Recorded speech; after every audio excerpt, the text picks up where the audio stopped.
ngasi Imphal East Lamlai Assembly Constituency ki manung chana leiriba napet mayai lekai da leiba napet pali Youth Club ki office ta Lamlai Kendra asigi tonga tongan ba club nipan gi oiba emergency meeting ama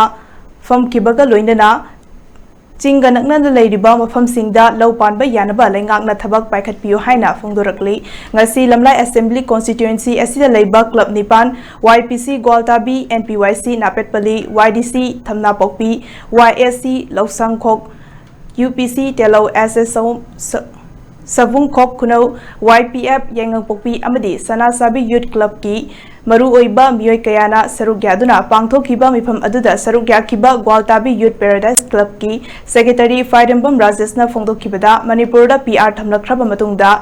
Chahi ahum suzillaklaba irang asi laksinaba thabak kaya paikhatkhrabasu hojiksu chingkhong chingya da leiba maitai kaya ama lausing uba amadi masa masagi yumda tangdu leitana leiba ngamdri haukiba June ki tang 10 amadi 18 da security leina Imphal East ki leitan pokpi amadi Bishnupur district ki Fubalada maitai khongja singna masagi lausuba changlubada ayet apan pirakhiba amadi nongmaina kablakpadagi Enbiren kauba miyoi amabo siningchita hingauba sina miyam gi punsi ngakliba security forces singda thazaba thamba ngamlaktre hairaduna Lamlai Assembly Constituency asisu Chingga ngaknana leiba constituency ama oiba maramna asigumba paumdaba thodok asi thoktanabagidamag Lamlai asigi Chingya leiriba maitai singi lausing asi mapungfana panba ngamnabagidamag mangjongnana section thorang sing asi mari leinaba authority singna lokhatpiyu haina phongdorakli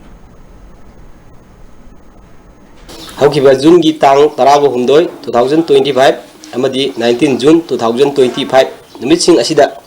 security leina Imphal East ki leitan pokpi amadi Bishnupur district ki Fubalada